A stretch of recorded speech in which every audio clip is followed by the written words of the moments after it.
It's my life and it's now or never. I ain't gonna live forever. I just wanna live a normal life. It's my life. Life is like an open highway. I gotta set it in my way. Yeah, that's Bon Jovi from early 2000s. You're recording that, right? Of course, I already. Okay, good. Why wouldn't I record my Bon Jovi? Yeah, I'm recording now too, so that's good. We're both recording. Good. You might say that we're recording. You might. Maybe. Who knows? This is the beer I'm drinking. Yeah, I was gonna say what you drinking there. It's a tall boy. I can see Lagunitas. Hazy Memory. Hazy IPA. Memory. Yeah, you like a hazy IPA? Sure, I guess. I got this. A ton of IPAs. So IPAs are fine. I got this one because it's a tall boy that is 8%. Oh, that's great. Yeah, how cool is that, good, right? Big boy. Yeah, that's a. All right, I'm using non-squeaky chair today. You ready for that? I already heard it make a bunch of noise. Like, I don't know what you're talking about. No, I'm not sitting on that chair at all. Yeah, well, the chair you're sitting on is loud as shit. No, it's not. Stop trying to give me chair anxiety, you asshole. I know that you have a tendency to fall for that. So fuck you. Because you said that, I wasn't gonna sing this, but it's my wife and I want to leave. Her vagin is like wizard sleeve. Fuck you. Very nice. Not. Yeah. Oh boy. Yeah. I don't know. Hey, what's going on? I don't know. How's your vagine? How's your penis? Is it like a wizard staff? It's like a Mike penis. Mike penis indeed. Yeah. Mike penis indeed. By that I literally just mean I have white pubic hair. Yeah. I know he like definitely shaves all his pubic hair. Like, oh, for sure. I bet he gets waxed. Yeah. He's a weird motherfucker. I actually bet he goes to like the salon and he's like, for my pubes, can you give me the Anderson Cooper? Is that a joke? That's a fucking hilarious joke, yes. Okay. I don't get it. Anderson Cooper is a gay white hairs newscaster, and everyone knows Mike Pence is gay. And he's trying to look like Anderson Cooper. Okay. It's a political joke. Yeah. Yeah. Okay. Listen to the news cool. If you want to get my jokes, bro. NPR News, bro. For a second, I thought you were raising your arm, and I thought you were going to show me an NPR News tattoo, and I was going to be like, "Whoa!" That'd be sick, dog. No. You know the P in NPR stands for punchlines. Okay. Yeah. I couldn't think of a funnier thing that the P could stand for. Penis. My wife. Okay, I like that. That's pretty good. Yeah. Well, okay, let's do an intro. All right. 1 sec. Let me get the. Will you read my lines though? Like, I want to read yours. Do we want to introduce yourself as Spencer? Let's do that. Come on. Or we should do like I'm not Spencer Hodge, or I'm not Spencer Hodge, and I'm not. No, that's too complicated. No, it's not. It's not too complicated. You already lost me. I don't understand what we're doing. Yeah, that's fair. Yeah. Okay. But yeah, you beat me today. Are you ready? You're me. You're Spencer. Are you ready to do this? I'm ready to do it. Okay, here we go. Hey, I'm Spencer. Yeah, I'm Britt. Since 2011, Buckethead has released 283 albums in his Pike series, and we are going to listen to them 3 at a time, brother. This is Getting Head. Bucketcast.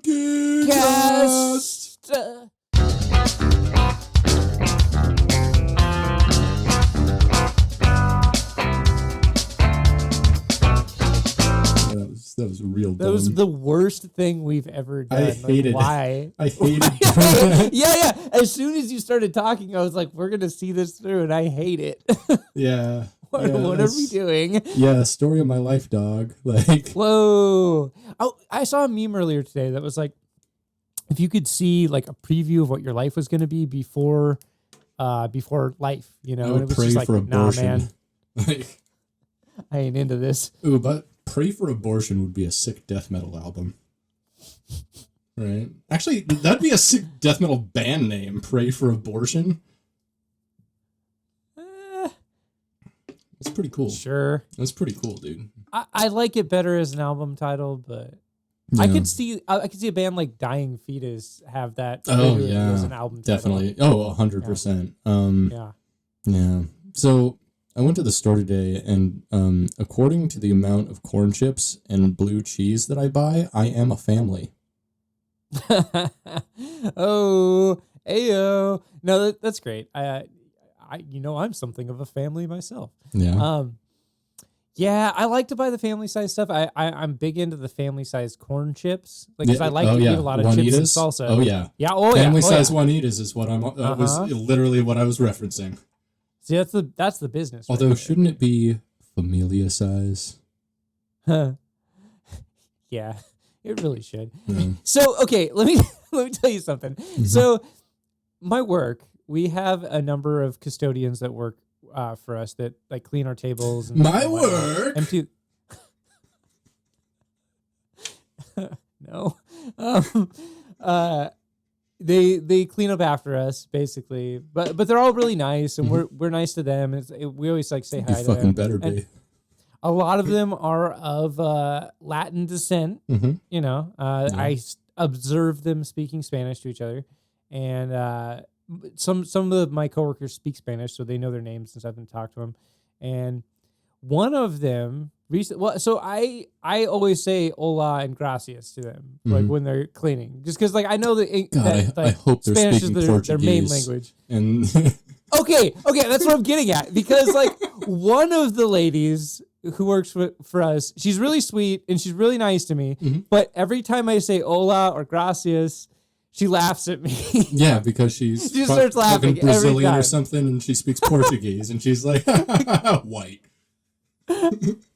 Yeah, like I'm not sure if I'm committing a faux pas, or she just thinks it's funny that I say that because like I'm the only white kid that's like gracias. Straight up, you're the white woman at like the Mexican restaurant. Oh, gracias. Like they don't. Yeah, but it's like it means so well. They speak English too. Some of them, not all of them speak it. I mean, they at least know thank you and hello. Yeah, that's true. That's basic. Because guess what? Guess how I know they know that? Because you know thank you and hello in their language. That is true. And they're can't argue there. Yep. Yeah. And it's like I mean well, and I feel like they know that I mean well. Yeah, but so, still, like the Portuguese lady thinks you're a fucking doofus. A well-meaning doofus, but still a doofus. You either die a doofus or you live long enough to see yourself become a dingus. That's true. Or you were just born both. Raise his hand. Ooh, I don't like that. I don't like it when people use that in Reddit comments, let alone real life. Listen, the listeners, our many, many international listeners, couldn't hear me raise my hand because I'm not in the squeaky chair. And so... Oh, yeah, fair point. And so I've got to tell them that I'm raising it. I've got to tell them every time I move now, because you don't have a sense of Britain's movement because the squeaky chair isn't in play here. So yeah, I can still hear your chair. I don't know what you're talking Go fuck yourself. You can't hear shit. I'm not even sitting on anything. I'm sitting on the fucking floor, butthole. I don't believe you. I'm not. I'm just sitting on a very comfortable, quiet chair. Okay. All right. I'll have to take your word for it. Shut the fuck up. Because your chair's yelling at me something very different than that. I'm gonna hold on. Make you eat my Let's chair, talk for a fucker. second. It's too big of a meal for me. No, you're gonna eat it in parts, even though it's leather. I know it's not vegan, but I'm gonna make you eat my fucking chair. I don't know about that. Too bad. Let's talk more about when Reddit ends up in real life. I don't like that, and it's rare. Me like either. I will. The only time I'll actually like reference it is like if someone's talking about something that's like kind of a deep dive, and I'm like, oh, have you checked out like the subreddit for that? Because Sure. If they're that far into like a deep subject, I'm like, well, being nerdy with them isn't gonna like they're not gonna penalize me. At worst, they're gonna be like, oh no, I haven't checked that out. That's cool though. No. Like I definitely have talked to people about subreddits. Right. And mostly, I mean, every time it's happened, it's been about the Zach Wilde's Black Label Society subreddit. But whoa, hold on. I've not been to the BLS subreddit. Let's talk about that. It's it's a blessed hell Reddit, man.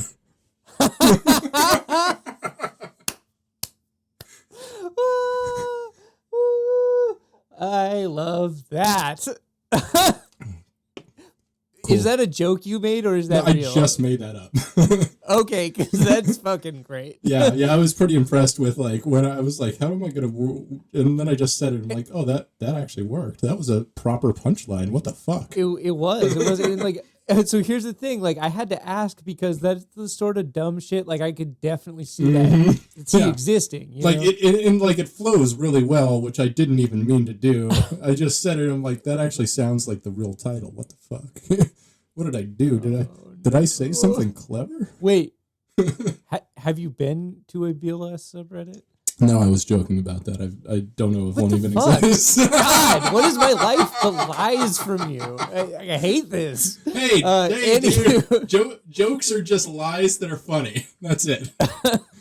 Like, name the last joke you heard that actually fucking that happened. Make sense? No, name the last. So if a lie is funny, it's just a joke, even though it's a lie. Well, I mean, if the intent is a joke and not actually like deceiving the person. Okay, well, intent changes things. Yeah, because I didn't intend for you to actually think that, like, I referenced Black Label Society subreddits. You need to look up right now and find out if there is an actual BLS subreddit. Because you need to click it. You need to we need to figure out if it's called that or not. Because it very well could be. And if it is, I don't know. Like, you're just broken in a really beautiful way. And the world needs to know. All right. So, Black Label Society. No, it's just Black Label Society. r/Black Label Society. And the header is Black Label Society SDMF, which stands for, I believe, Society Dwelling Motherfucker. Is that correct? Oh, I haven't heard that in a long time, but I guess you're right. Yeah. Mm-hmm. You know, Britt. Yeah. Britt. We live in a Black Label Society. Yeah, I know. I made that meme and sent it to you. Did you? Yeah. I don't even remember it. It has like Ozzy and like and fucking Zach Wilde with the Joker face, and it says we live in and it has the Black Label Society logo. I don't remember that. I was really bored. I was with this girl helping her buy a Halloween costume, and it took her like 2 fucking hours. Oh, that sounds terrible. And so like the entire time I just sat there super high out of my mind and made memes. And oh yeah, I've been there too. I was not super pleased, but I made some pretty dank memes. Teasing and pleasing. Memeing. Scheming. Society dweemin'. Memeing, scheming, podcast streaming. Ugh. That's disgusting. That's literally what you do in life, though. Are you disgusting? Yes, I'm filth. I don't disagree, so. Yes. Well, you think you wanna die, well, nothing good can last. Oh, you think you wanna die, life is precious and over so very fast. Well, you think you wanna die, well, nothing good can last. Oh, you think you wanna die, life is precious and over so very fast. Truly. Okay. We listened to some Buckethead albums. I guess some we did. weird ones. I guess we did. Yeah. We're up to 15 now. Let's just we did acknowledge 13, 14, and you 15 and this I week. Yeah. have listened to 15 Buckethead albums. I'd say we have collectively listened months. to about 8 hours worth of Buckethead material and like digested it and reviewed it, which is like, I mean, a lot more Buckethead than I ever intended to listen to in my adult life. Yeah, well, I mean, like, yeah, like by choice. Yeah, you know? no, I Like, expected don't to know hear if I some would've- Buckethead here and there. I was Yeah, going to listen to Electric for sure. Tears maybe once every 3 years or so and be like, yeah, that was pretty Yeah. as fuck, dude. That was great. Yeah, it's a good fucking album. Yeah, but Yeah. but then like back in like July, you posed this idea, and I'm like, yeah, that's a shitty idea. We should probably do it because no one else has done it. Because it's such a And no one else is gonna do it. exactly. It's such a bad idea that it's a unique idea, and so it's almost kind of good. That's a lot of my ideas. No, Like and really bad. honestly, well, sort of good. well, that's the thing is that's honestly what a lot of art and content is. Not necessarily. yeah, It doesn't for sure. necessarily have to For be like sure. objectively good or like created by like talented minds. It just has to be unique, right? Yeah, that's true. Yeah, And- for sure. And like, I mean, what we're doing is incredibly unique in that if you search up Buckethead on Spotify, we are a top 5 result. Wow. Which Is that the streaming service the podcast is on? Because I have looked in every single podcast app on my phone and I really, can't find it's on it. everything. And I have like 4 podcasts. It's on apps. everything. It's on. It's not. It should be. I mean, it's listed on everything. I just Okay, well, hold on. Yeah. Let me ask you a question. What is the name of the podcast? Gettin with a N, no G, only one G. Is there an apostrophe? No apostrophe. So Okay. GETTIN Uh-huh. HEAD. Space. So it's Space? space. Or Yeah, no? yeah, space. HEAD. And the way I put it is the name only has one G, just like the podcast. Bitch. Ali G, you mean? I don't remember his catchphrases. At all. Booyakasha! Nice. You know, okay, the one thing that I remember about Ali G is in the Ali G movie. Do we talk about the Ali G? I don't think we talk about the Ali G movie. Yeah, we don't, but there's one That's like scene almost. That's good. not. That's like yeah. I mean, there are the some funny scene where scenes. like all the dudes show up and they all have their fucked up weird camo. They're all like wearing like pink camo and like bright Oh yeah, orange yeah. camo. that's and they're right. like, no one will be able to see us because of our camouflage. And that's just a funny joke. Yeah, that it is is. like Yeah. undeniably funny. yeah. Camo is. I love like when people just wear camo, and I'm like, are you a tactical grocery clerk? Like, Or just like into death metal. Like, yeah, like that's the funniest archetype for camo for me is like camo shorts death metal guy is like somebody that you know. Like everyone knows a camo shorts Oh, death metal guy. what- Like What's the meme? It's like slam metal was just created by the camo shorts industry in order to sell yeah. camo shorts to young No, people. I think it's the camo shorts industrial complex or something. And Yeah, it's like, yeah, that's right. brutal death metal was just invented to sell camo shorts. That's about right. pretty yeah. good. That's an amazing meme. Whoever That's- made that is cool. Yeah, probably not, but they're funny at least. They could be cool. They could They be. could be cool. They could be potentially. Probably I not mean- though. Probably just funny and dumb. I'm assuming cool intent. Cool intent. Is that Yeah. is that like Cruel Intentions? No, but what The about movie cool? with Sarah Michelle Gellar and was it Ryan Felipe? Was he in that one, or was that? Oh wow, that's a deep pull, dude. I It, barely. it was the one remember about movie. the step siblings, and she's like, if you do this thing, Right. If you like seduce this girl, you can have me any hole. And I'm like, Wait, what? Did she say that? she does. She That's an does. incredible I line. know. Or like any hole you want or something like that. And I'm like I'm like 12 or 13 at the time. And I'm like, cool. Yeah. Any hole. Sick. Wow, sick. That's a very like 13-year-old boy like oh my God moment. Yeah. Like, oh my God. Perhaps I could fuck my stepsister in the butt. Cool. That's why all this shit exists now, right? It's that 100%. movie. Cruel Intentions. Yeah. Cruel Intentions like paved the way for modern pornography.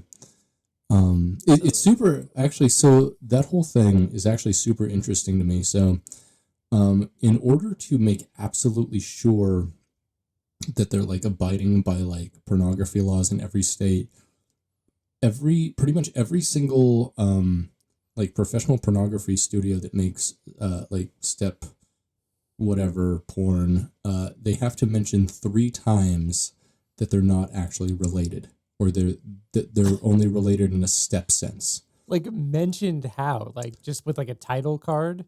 Like I don't know, like it's just kind of a rule that they have to mention it 3 times, and so I think it's actually like vocal. They're like, "Oh, you're my stepbrother, though. Oh, stepbrother, it's so good. Oh, my stepbrother just came all over my face." Like, I love these quotes. these are Direct I'm just quotes from these films. making these off the fucking top of my head, dog. Sure, off the dome, as they say, as the kids say. Skiing off the dome. That's what they Under say. the Dome, as Stephen King wrote. Oh my God. Have you watched that show? I didn't. No, I started reading the book and I'm like, this is way too fucking long. So no. I have watched most of the show. And it's got that guy in it. He plays from Breaking Bad, yeah. from Breaking Bad. Yeah. He's in there. Hank He plays from Breaking Bad. He's great. He's a bad guy in that show. Interesting. Okay, I can see that. Yeah. I think. I actually really don't remember that show very well. Here's an interesting thing. The showrunner for the first season of that show is the dude who wrote Why the Last Man and a bunch of other comics. He's like a really prolific comic book writer. I forget his name. Interesting. I gotta look it up. Cool. Brian K. Vaughan. That's who I'm thinking. Brian K. Vaughan is the showrunner of Under the Dome for the first season. He stays on as like an executive producer throughout the rest of the run of the show, but he is apparently not the showrunner after the first season. Interesting. Just crazy. Yeah. Because like, I don't know. That dude has written a lot of good ass comic books. Like good ass comic books. Ass comic books, dude. And good ones. Like fuck yeah. Who has the best ass in the comic world? Let's talk about that. Dr. Manhattan gets my vote. Dr. Manhattan has a fucking tight butt. And that big blue dong, dude. You just love to see it. Yeah, no, he's got a tasty bod, dog. I'd suck his dick. Did you watch the show yet? Did you watch? Oh yeah, the show was amazing. I loved it. Yeah, it was really good. I liked it. But imagine like what does he come like? Do you think like when he comes, he just like plutonium? Does it like blast your face across the universe, or what the fuck happens there? Yeah, death. Yeah, just instant death. Well, no, because I would imagine with his power set, he could probably control his cum. He could probably make his cum do whatever he wants. Right, and so he can like, come whenever he wants then, Yeah, he could probably do whatever. He could probably also just choose not to come. Yeah. Or you could be fucking him and be like, I want you to come, and he'll be like, I already came 2 centuries ago. And then it like goes back to like the 1800s, and he just like shows up and goes, eh! And then just disappears. And fucking Andrew Jackson's like, what the fuck was that shit? Yeah. And then Andrew Jackson's like, this is why we gotta kill Indians. And yikes. That dude really hated Indians. He killed a lot of Indians. Because he was a terrible, terrible fucking person. And a shit president. Yeah. Hate to see that, right? Yeah. Like, that's not good. Okay, we listened to 3 Buckethead albums. Let's talk about that. No, we're not going to. This is the goddamn second time you've done it. What are you doing with your life? You forgot again. What is it time for? It's not time to talk about the albums. Oh, fuck. What is it time for? Britt. Yeah? Britt. Mm-hmm. It's time for a Bucket Fact. Yeah, it is. Bucket Fact. Bucket fact, bucket fact, bucket fact, bucket fact,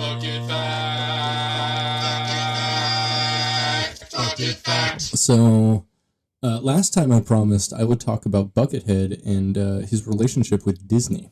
Right. I'm so excited to hear this. Right. So, as I mentioned before, Buckethead actually grew up very close to Disneyland, like within a few miles of the actual park.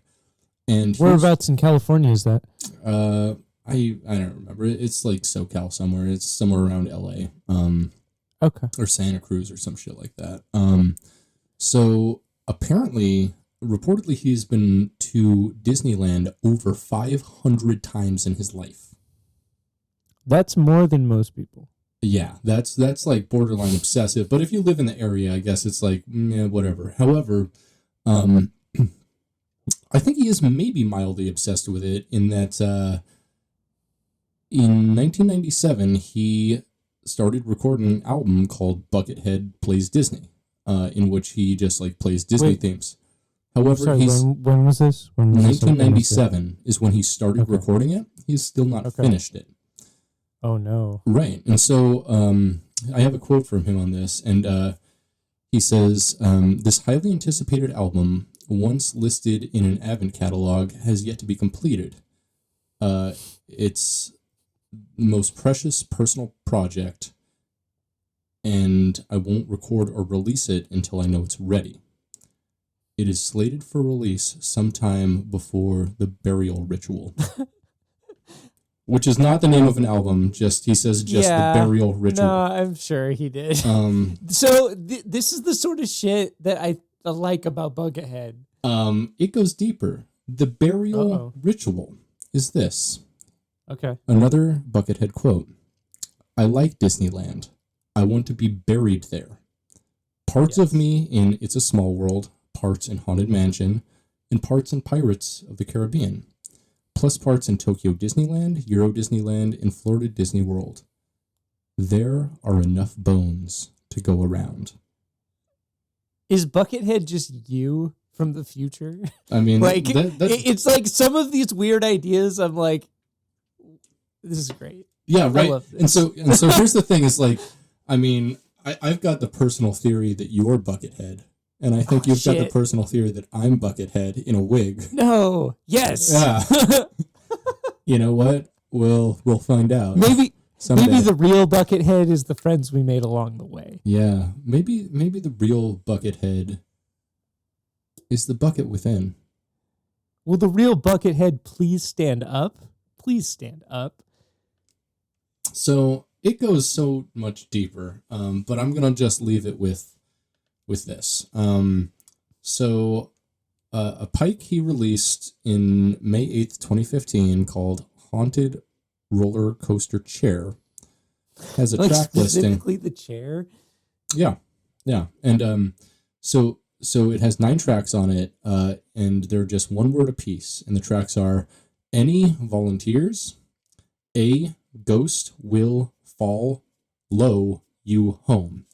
And Any Volunteers and A Ghost Will Follow You Home are both 2 lines that are included in the Haunted Mansion ride in Disneyland.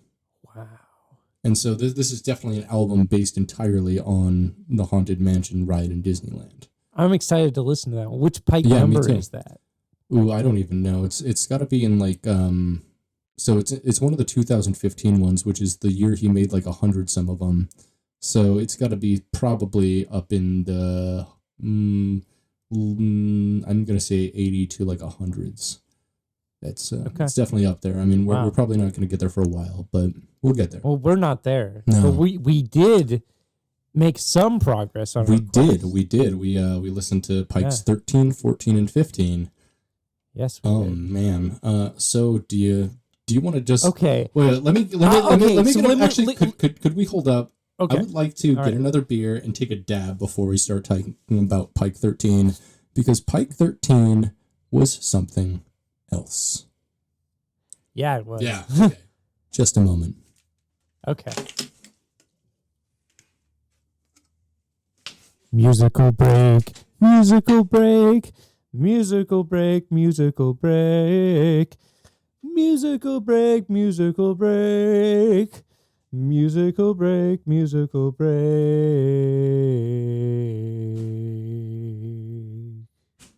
Musical break.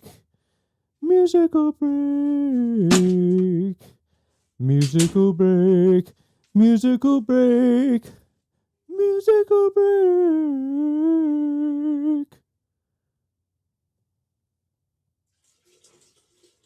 Taking a piss. This is the Taking a Piss song. I wonder if my mic will pick it up, cause I'm taking a piss. Yeah.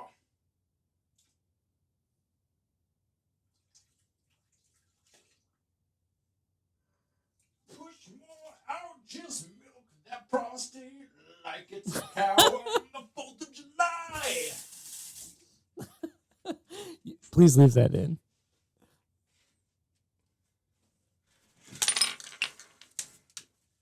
Yo, what up? Bazinga.com. .edu. Are you kidding me? Bazinga.biz, dummy. Biz.inga.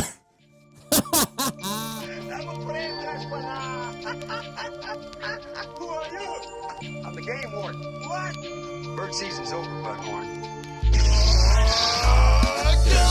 Get loose, like my man Gary Busey. Get down with the sound and shake that ass. Gary got that iron attack, yo, he's a rough rider. Got some weed and Hennessy, and we gonna get tragic. All of them bulletproof, and a predator too. It's a goddamn truth, it ain't no mistake. Oh yes, indeed, I'm feeling under siege. So back off my shit before I reach point break. I liked what you did there. Yeah. Like, no one's going to know that you did that, but I think it was cool. Cool. Thanks, dog. Let's leave a mystery about it. Mm-hmm. I'm just going to actually like fade up on this part, and so you're going to talk about how I did something really cool, and then I'm going to talk about it, and everyone's going to be super confused. Anyway. Yep. We listened to Pike 13, and Pike 13 is titled Pike 13. It was released on... Untitled, yeah. It's untitled, but it's also called Pike 13. On his website, where you would usually have an album cover, it just says 13. It was released on May 13th, 2013. Mm-hmm. I'm glad that you brought that up because I wrote that down too. Yeah. I figured that out. I mean, the release date was interesting. very intentional. I mean, unless he could have released it on... It also would have made sense. January 13th, 2013. No, January 13th, 2014, because then it would have been 13, 13, 14. No, that wouldn't have worked either. No, I guess this is pretty much the best he could have done. Let's be honest. So it's 03, before 13, 13. Yeah. Or 13, 03, 13. No. 5, 13, 13. Oh, yeah, I'm dumb. Wait, what? No, it's I'm cool. high. I always get March and May mixed up also. And because April is like my birthday, and so I'm like, I stan April, and then like March and May are like what the fuck ever months. And so sometimes I forget which one's which. It's good. Sure. There are only two M months. Yeah, there's no November. Okay. So first, I want to actually talk about the cover art of this. I don't know if you got to see the cover art. Did you? The photo of him and his dad? Is it actually a photo of him and his dad? I didn't actually research this. I'm pretty sure because it's like a kid holding a guitar, hugging so it's a father figure. Right. Yeah. So I wrote here. The cover art is the first to completely disclude both a title and the comic book like aesthetic of it. Yeah. You know, with like the album number in there. Instead, what we get is what appears to be a father who's like kind of a more maybe Hispanic or Italian guy. Yeah. Hugging with a mustache. Who and, like, with a big hair. mustache. Yeah, mustache, black hair, very like a Mario. Yeah. Looking. Like a Mario looking guy. Like a Mario looking guy. We're not sure who he is, but then he's hugging who I presume is his son. and presumably a young Buckethead who is holding a guitar in one of his hands. Yeah. And you know, in that context, like, if you use like a picture of him hugging his dad, which is like he's actually not wearing, you know, the mask or the bucket in this photo, like that makes this, I think, like kind of super personal. Yeah, it really like, and the music itself feels more personal. Oh, and like the music with itself is something before we get different. into that, like yeah. just with the album cover, like it definitely evoked something different. Like immediately upon seeing it, I was like, oh, yeah, what I is had this? I had feelings. This is I was different. like, huh, yeah, right. And honestly, the music reflects that. This is something it certainly different. Does. Absolutely. This is you know, I thought when we listened to Empty Space, which was what Pike was that? That was 4, 3. Oh no, 6. It was a little. I'm just making up numbers now. Yeah. I mean, no, those numbers all exist, so you're not 11. Or not Empty Space. Shut up. Look up Fuck you. there. Look up there is the one I'm thinking of. That was number. Yeah. What was that? Number 6. Wait, no, number 5. So, yeah, since Pike 5, I haven't heard like, you know, a ton more like super interesting stuff from him. But Pike 13 is fucking phenomenal. I will say it is hands down my favorite Pike so far. It is fucking good. So, I also feel that way about another one of the albums that we listened to for this. No. But not this one. And not the next one. It's Viewmaster. Well, Viewmaster's good. No, the next one's interesting. Yeah. We'll talk about it. It's like it's yeah. No. Let's not get into that. So like Untitled though, I'm just gonna call it Untitled. I'm calling it Pike 13 because it's Pike number 13. That's the easiest way to call it. So Pike 13 is quite an interesting piece of music. It is very very, very melodic. It is very mellow. It is very like focused. I feel like it is about evoking like an emotional core. It's made from one place. You know, one of the notes that I wrote down here is could easily have tracks from this on a piece. No, exactly. No, and actually, so this one honestly, I felt the most Will Ackerman.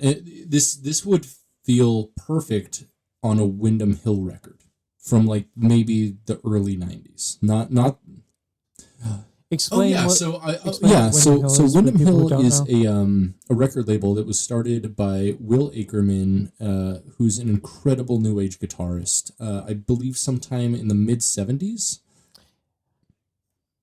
You heard that correctly. New age guitarist. Yeah, and it happens. And so Will Ackerman, and I believe I talked about this on an earlier episode, maybe 1 or 2. Yeah.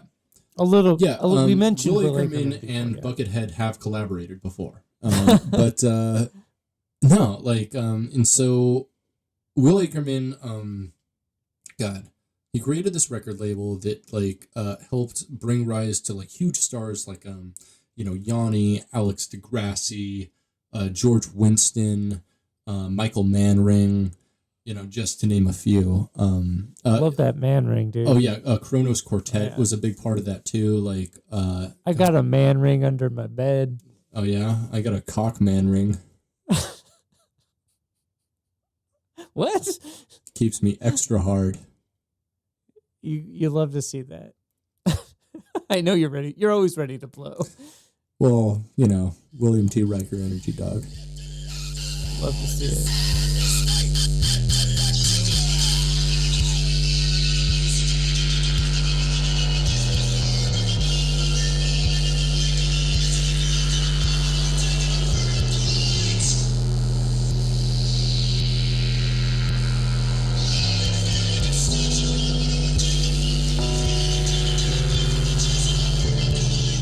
Love to see it.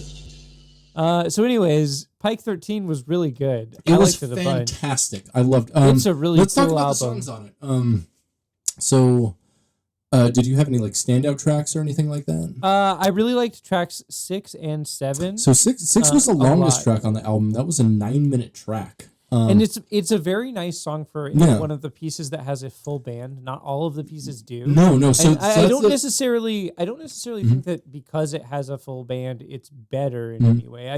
I liked it as a piece with a full band for Buckethead. It was very melodic and that was actually the first track with a full band on the entire album. So the first 5 tracks are just mostly guitars, sometimes bass and keyboards, but mostly just guitars. And guitar effects and like ambience, and it's excuse me, burp. You're not excused. I know. So yeah, the first 5 tracks are just fucking beautiful and super atmospheric. Remind me a lot of Will Ackerman, and just like Windham Hill stuff in general. But you know, it points much darker. Like he definitely explores some more dark ambience in this. Not like, you know, the dark industrial ambient. Not like the dark industrial ambient that we call dark ambient now, but like more dissonant and minor key ambient stuff, which you don't hear a lot with a lot of ambience, you know? Let me ask you a question. What's that? Do you think that we're going to get a Dungeon Synth album out of this? I think we have to at this point, because like I think we have to, right? No, that has to happen. I can't imagine a lot. I don't think we're going to get like a country album out of this, but I can't imagine a whole lot of genres we're not going to get at least a somewhat concentrated effort on a specific genre on. Sure, right? And like if he explores that more melodic side, like I could definitely see like a very Dungeon Synth-esque thing happen. One thing I'm actually surprised we haven't heard yet is like a pure funk album, and not like, or just like more keyboards in general. Like he uses electronics a lot, but like it's very minimalist, or it's very from the perspective of like, this is supporting the thing I'm doing, right? And not like this is the main thing. So the thing is too, like, every album he's made has had guitar on almost every single track, if not every single track. Sure. And I'm waiting for him to maybe change that up. I want to hear, honestly, I would love to hear a pure bass album from Buckethead. Oh I think God, that would be amazing. Yes, I would love I think like him forcing himself to like get in that creative space with a bass would actually, like, I think he could fuck shit up. But I don't think fun. But he hasn't taken any kind of risks like that yet. This album is great. Pike 13 is just fan-fucking-tastic. I can't say enough good things about it. I'll definitely like listen to it again. That was like one of the first ones that I've heard in this thing where I was like, hey, I might listen to this again. This is pretty cool. Yeah. I like it. Yeah, and like track 6, you're right. Like I really loved that track. The chord progression on it was like just really super, super melodic and modal. Super melodic. Almost the entire song was like G major into F minor into E minor back into D major for turnaround, and like the song ended like just kind of condensing that into G major with E minor, and it was like super fucking pretty. Like the whole thing was pretty as fuck. Like it was just a really nice chord progression and some really nice leads and solos right over it. Yeah, like super melodic, super tasteful, like really like, and like the mix on it is really good. Right, too. Like, the drums are very subdued. Yeah, the subs like are, the drums are like really like they're supporting it, but they're not like a lot of room driving, noise, but not a lot of direct noise. Yeah, it's really good. Totally, really good. It's really good. Yeah, really interesting. Yeah, and I liked the song that came after it a lot too. We should also mention that this album does not have song titles. No, when we say track 6 and track 7, we're literally saying track 6 and track 7. Those are the song songs titles from this album. Yeah. And track 7 I liked a lot too, because it's more of like there's some like backing stuff in it, but it's another like very like single guitar centric song, but it's like a really beautiful riff, and it's like a really interesting like melody, and it's just a cool use of like a guitar in a musical context. Like it was just really an interesting piece, like really cool. I really liked it. What do you think this would be a good soundtrack to? Like this is one of those things where it's like it's so melodic. Like as I said before, like a Pure Moods, I could see it on a 90s infomercial, like soothing playlist. Yeah. I can agree with that. So I wrote that I actually don't want it to be the soundtrack to anything because it's just so good. Because it does feel like very it's like emotional, and it's so much like of an album that it shouldn't be like tracking something. But if it was, I think it'd be like actually really good for like guided meditation or maybe like a really intense like Bikram yoga type thing or massage. Yeah, it'd actually be Like I didn't think massage about place that. Yeah, this music, would be a great deep massage session right here. You're right. Okay, that's the winner. This is definitely a massage album. The next album is not a fucking massage album. I'm taking over here. Yeah. Pike 14, the Mark of Davis, right? Okay. Mark of the Davis. First, is that what it's called? The Mark of of Davis. And can we talk about this title real quick? Because I don't know if you know. Because this has to be a dig on Jim Davis of Garfield. No, that's what you might think. I actually came with some facts about this though. Bucket fact. So Mark Davis might refer to two different people. One of them was a longtime animator for Disney, but his name was M.A.R.C. Davis. Okay. And so there could be a Disney connection there. The other connection that could be made is Mark Davis is the owner of the Las Vegas Raiders, who were formerly the Oakland Raiders. And being from California and into sports, that there could be the connection there. However, Buckethead has never made it very clear that he's very into football. And so I kind of doubt that. I think the connection can be made much better to the Disney animator Mark Davis. But even then, it could just be a fucking whatever. I just made this up then. Or Garfield. Because Jim Davis. Or Garfield. The creator of Garfield. Because of Jim Davis, the creator of Garfield. Who's from Indiana, by the way. And if you haven't seen it, I will include this on our links. When Mike Pence was just a lowly congressman or senator from Indiana, he celebrated the anniversary of Garfield on the congressional floor.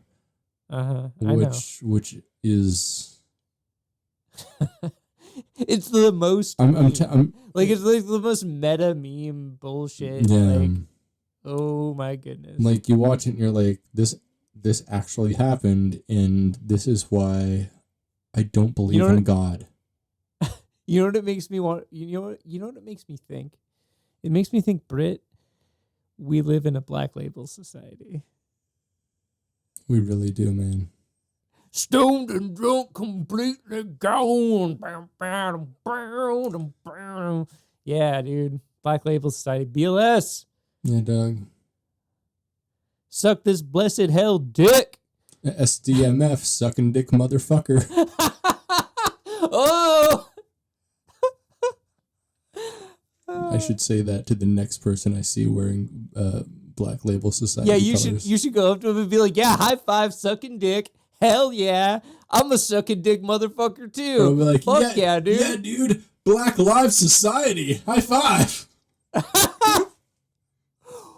Lives Society. We've made this joke before, haven't we? I don't think we have, actually. Are you sure? Because, know. wow. Yeah. I kind of want to make that shirt and then just have all the proceeds go to some kind of positive thing. Just pretty much to Black Lives Matter, probably. Cause totally. Like, just whatever the preeminent one is, the preeminent charity. Anyway. Pike 14 Ricochet. is... No, we're talking about Pike 14. Yeah, the Market Davis. Yeah.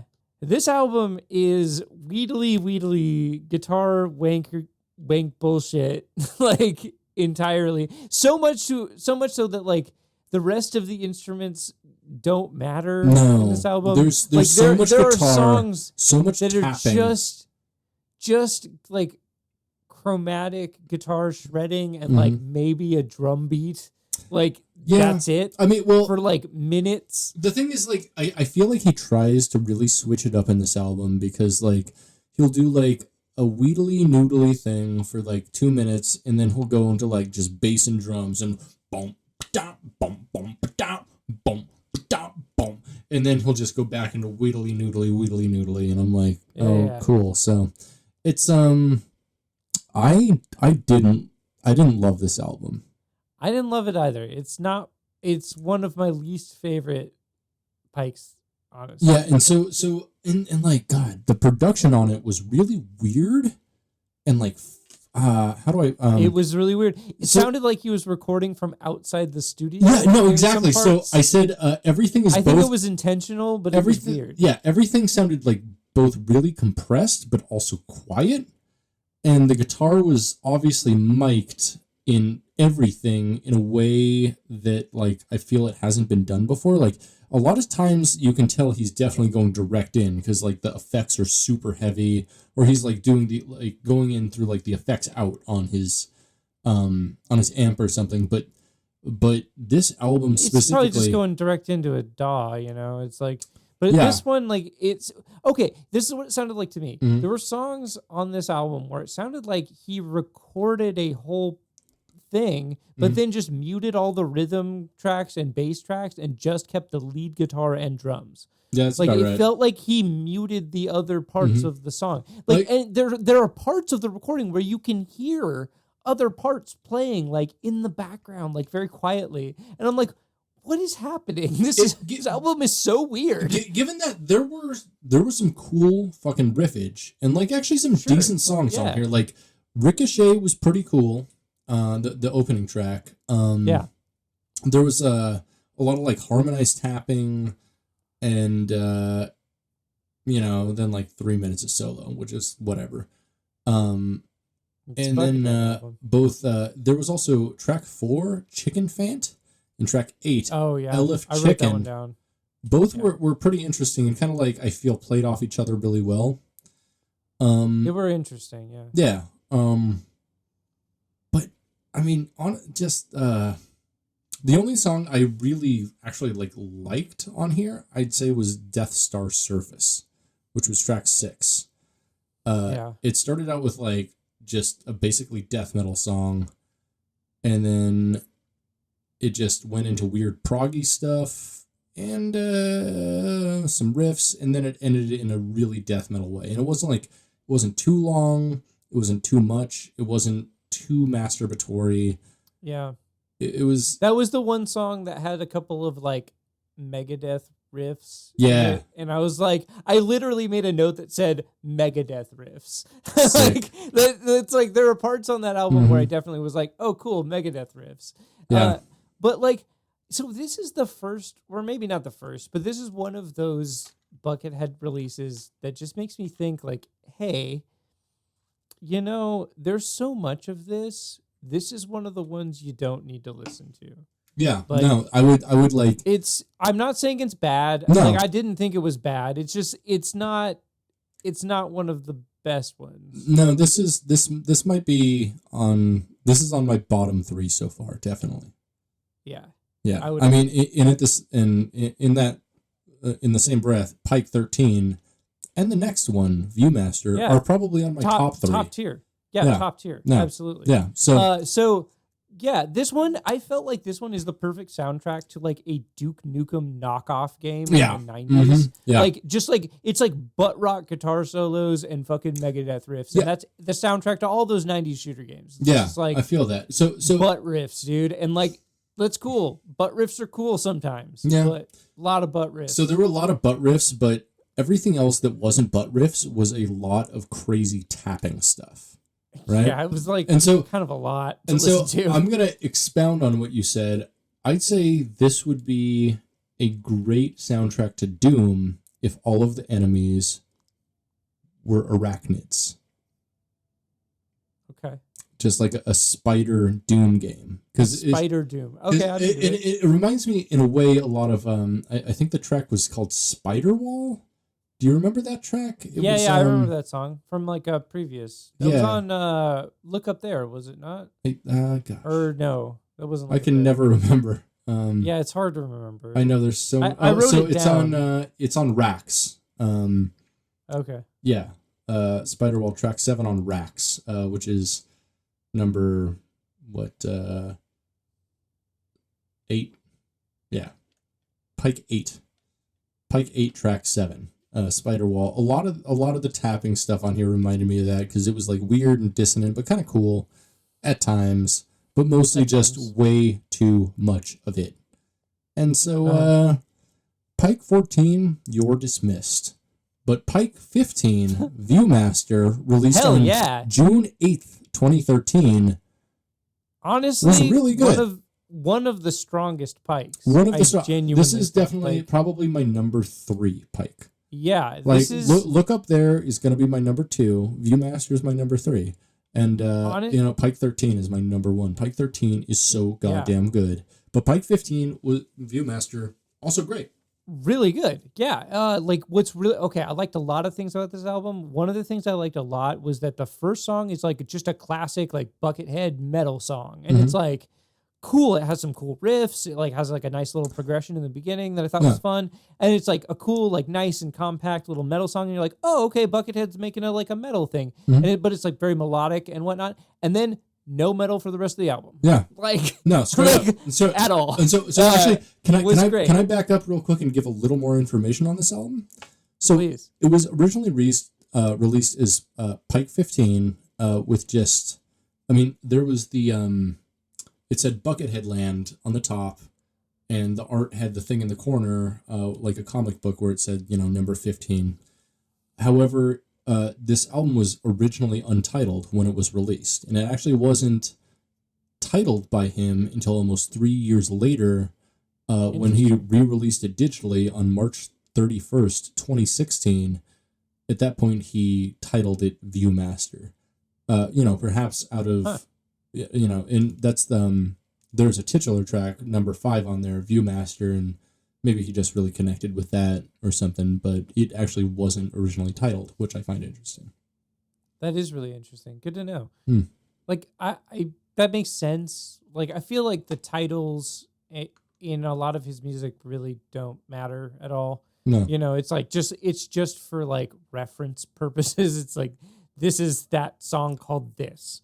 Like, they're all just Buckethead songs. Yeah, yeah. No, and you gotta wonder like how much thought. Well, that's the thing with musicians is sometimes like the title is their art that they're adding to the song, and sometimes it's just like, well, that's kind of what I saved it as is the first place. Yeah, right. And that's the name. Yeah. That's the name of the project file. Exactly. Like, you look at like Aphex Twin, and he has songs like DLP.14.8, and that was just what he originally titled it as because he has so many fucking files on his computer. But then, Richard D. Computer. Richard D. James Puter. Yeah. Viewmaster is super cool. It's super diverse. Starts off with like a banging metal song, like a good Buckethead metal song, but then goes into like 70s folk rock type. Right. So really pretty like melodic leads. And the first 2 songs, Puzzle Box and Ran, were like definitely like companion songs, and they both had like very similar chord progressions. I think it was like a B flat, A flat, G flat, which was really cool. Cool. Yeah, but it was really great. And then track 3, Pull Out Drawer. Actually, so what I wrote on that is certified freak, 7 days a week, cheap ass steel slides make that pull out drawer weak. Fuck off. That's great though. I love that. That's fun. But no, it was like it was like acoustic guitar with piano, like super deep bass notes, like piano hitting like A0 and shit like that, like super deep bass notes on piano. They got all like gritty and shit. But also like, bass playing like lower mid bass parts, which was pretty cool. And the whole song was like really neat and dark. I liked it a lot. Yeah.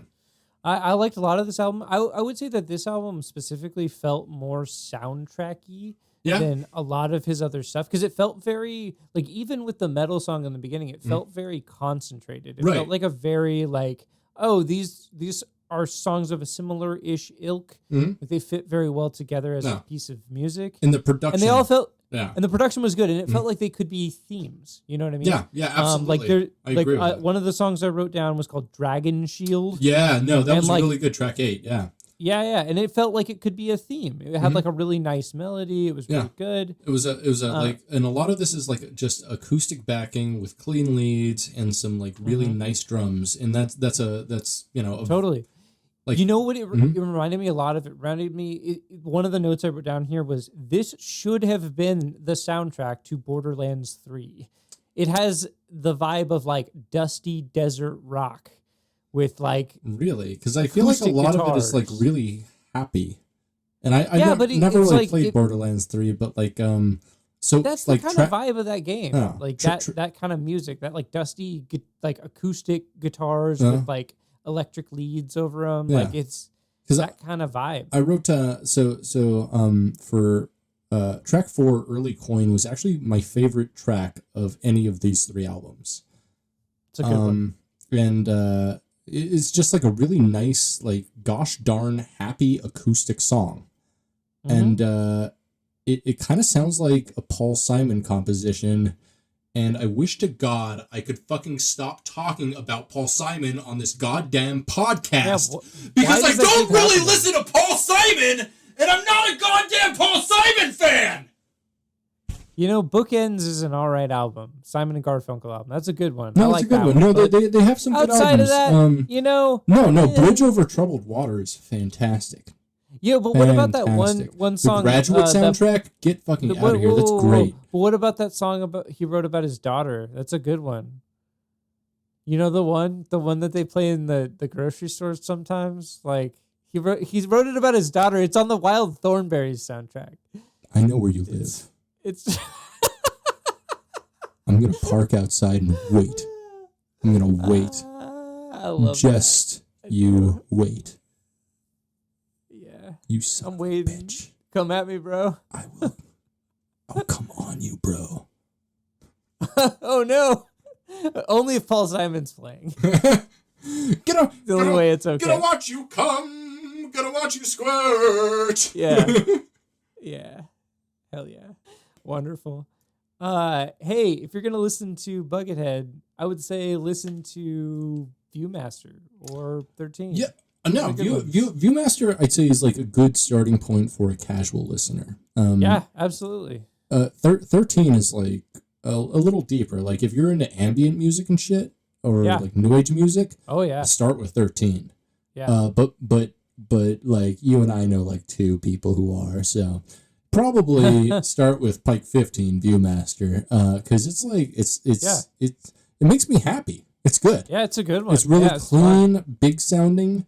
You know what? I'd say it would be a really good soundtrack to something like fucking Inspiring, like something that like Red Bull produced, like a documentary that like culminates with somebody like doing something like world bending, like you know, jumping off of the fucking space station or some shit like that. Yeah, jumping off the space station, masturbating on the way down. Oh yeah, really, with a GoPro on their dick. Yeah. Oh yeah, there you go. Yeah. On their hand. Like, on their hand, so you can like see the hand going up and down. Much? Is that like the gravity? And like, no, I was baiting hard. I was. Why would you? If I was a character, I'd be Norman Bates.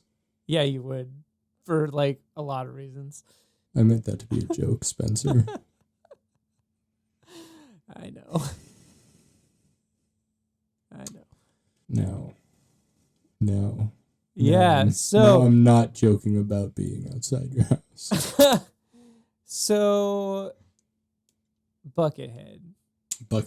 Would you mind if I take a pee-pee real quick? Because we've been recording for an hour and a half almost. I know. Like, most of that was not talking about Buckethead, too, which is great.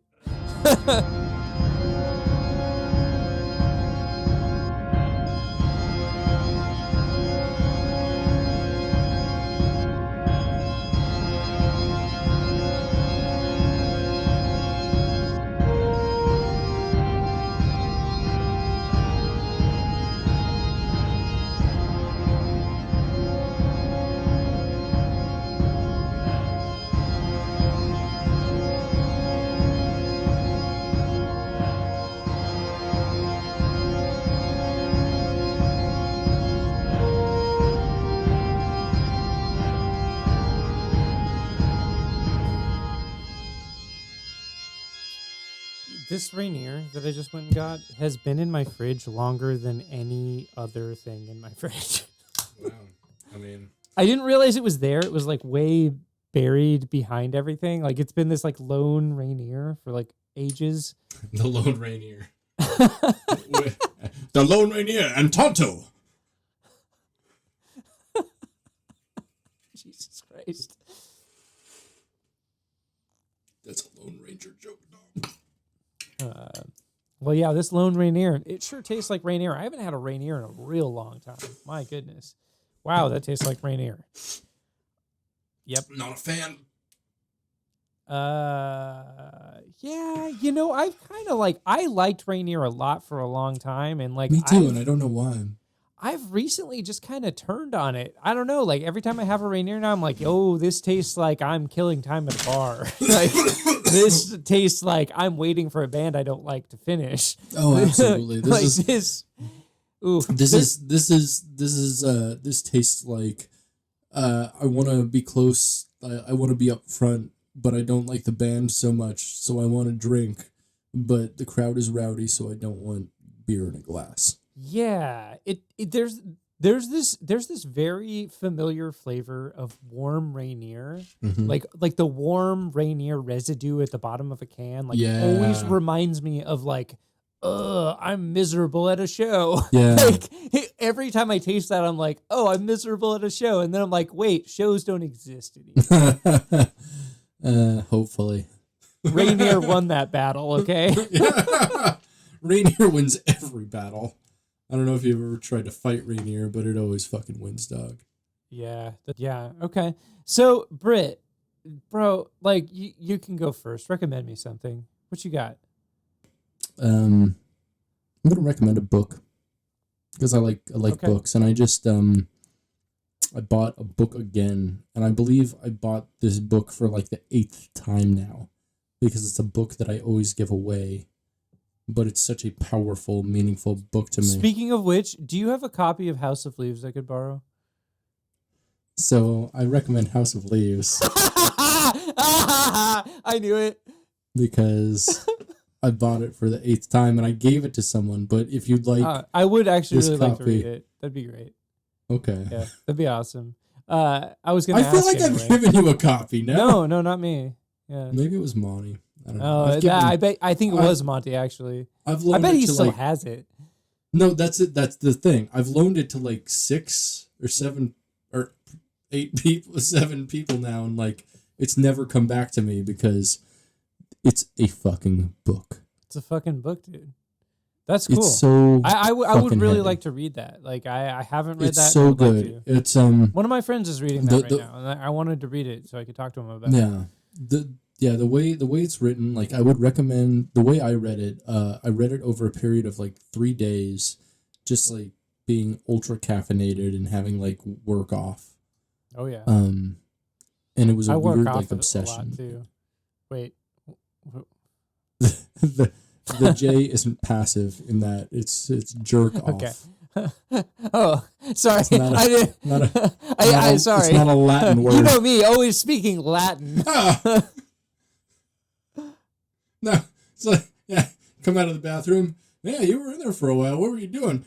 Working off. Can I tell you I would say buy yourself a motherfucking label maker. I bought a label maker today. I've been labeling my shit, dude. It's sick. You want to get organized? Yeah, I'm getting organized as fuck, dog, dude. Yeah. I'm like, You're getting organized as fuck. I am Yeah. coming original Mm. everywhere, all over this bitch with a label maker. I hope you have just like 80 labels that just say "come" and just you're putting them everywhere. Like every little stain you find, you're like, "Oh yeah, that's probably some." Yep, come. And then people I need to come be over, able like, to come What's original. all this? You're like, I'm keeping organized. I need to know. Come what it original. is. You got to come original. Dude, that song's great. I All like to listen to it. entertainers come original. Yeah. I mean, what else would you do? Well, listen to that song when I'm working off. Baiting. Yerking off. Yerking. Working off. Hold on. Sorry the Hispanic about viewer. El Bano. Dave, I was hold on. Are we yerking working off.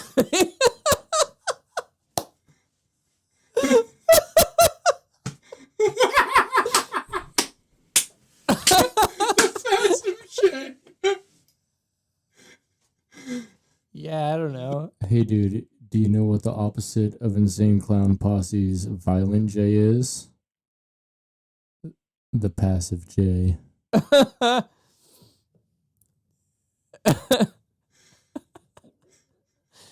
Yeah. All right. Well, anyways, don't follow me on the internet, but if you want to, I guess you can. I'm on Instagram a lot. New Metal Karate Society. Maybe check it out. Maybe don't. Maybe. I'm also on the internet at The Queer Goth. My art is at Britton Ryan Straw. I have novels too, but I'm not going to tell you how to get them because they suck. Oh, hell yeah. Cyclic by Britton Ryan Straw. You can buy that on Amazon, dog. Like, buy that shit. Yeah. I read that shit. Did you? I gave constructive criticism on an early draft of that. Excellent. Thank you. I appreciate that. Yes. It was like 10 years ago. The only yeah, that was yeah. The only constructive criticism I gave you was like, hey, your main character is like a 45, like a mid-40s, like scientist type, and you in great detail describe him masturbating to anal porn. Like, that is a little weird. You should maybe, like, I don't know. I know you do that, but like,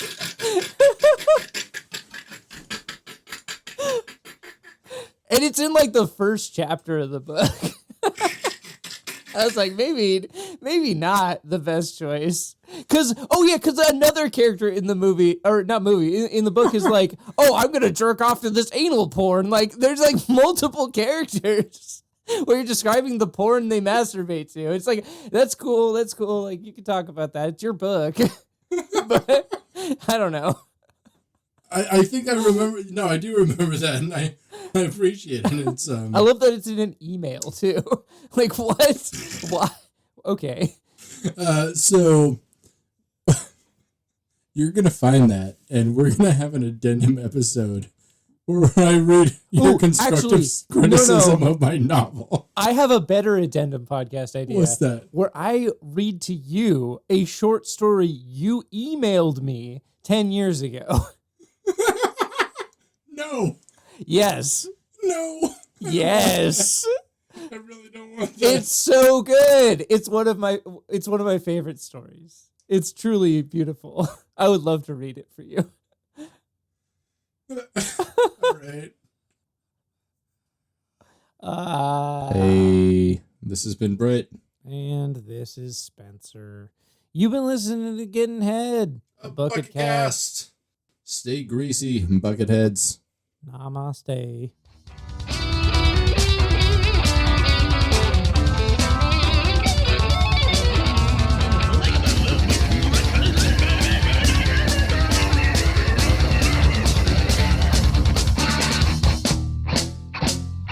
Do you